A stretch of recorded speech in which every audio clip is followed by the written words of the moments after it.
Hi students, now MCQ number 2.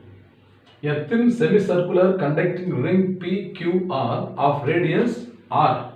So PQR of radius small r is falling with its plane vertical in a horizontal magnetic field. So the magnetic field is horizontal and the lines of magnetic field are passing into the plane of the board. Okay, through these points. B is inward, perpendicular to the plane of the board. But the field is horizontal like this. And this semicircular wire is falling vertically downwards. Now the potential difference developed across the ring. So what is the meaning of the potential difference here? That is called motional EMF. The motional EMF induced across the ring when its speed V, okay, is found to be which of the options we have to find out. So very simple problem. You imagine a semicircular ring which is vertically falling down with a speed V. So it is going to cut the magnetic lines of force. Is it not? It will cut the magnetic lines of force at each and every instant. Because of that change in magnetic flux, an EMF will be induced. So the direction of the induced current and the induced EMF will be the same. This we are going to find out with the help of Fleming's right hand rule. First of all, when the semicircular ring is descending from this position R to a new position R dash, and P is descending down to a new position P dash. So can you see this much descending of the ring will take place, so that this much small area, in this small area there is a change in the flux. So I will consider this distance as dx, and the distance between these 2 points is equal to twice the radius, that is L is equal to twice the radius. So in how much area the change in flux has taken place, that is called change in area. So the change in area of the coil, is equal to 2R into dx. This 2R into dx. Okay, so what is the change in flux in this area? So change in magnetic flux.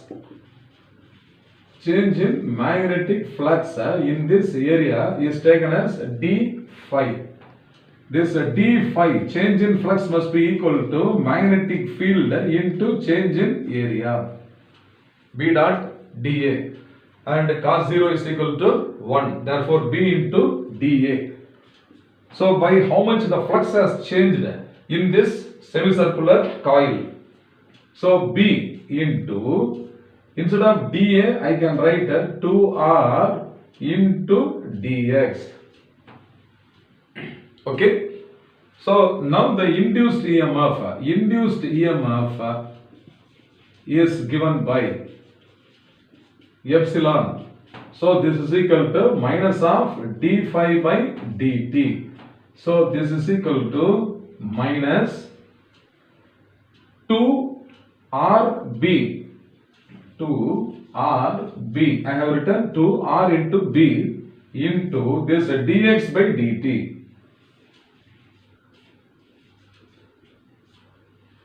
That dx by dt only is the velocity v with which the semicircular ring is descending downwards. So v is equal to what?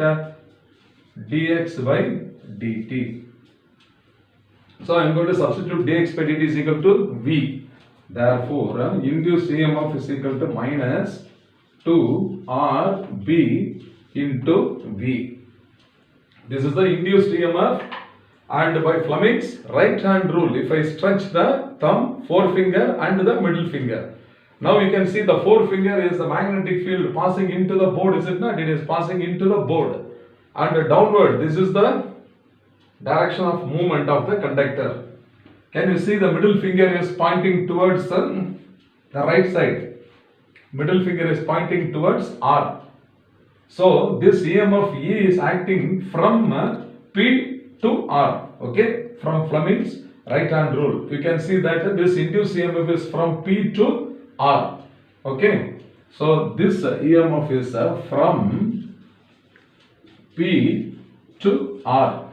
This is negative, is it not? Therefore, this E is equal to plus 2R Bv. Okay, this must be from R to P. Okay, from R to P. Therefore, R must be. Therefore, R is at higher potential. Higher potential. So, which option is correct? Now, let us see. First option is 0. It cannot be correct. Second one is P at a higher potential. It is also not suitable.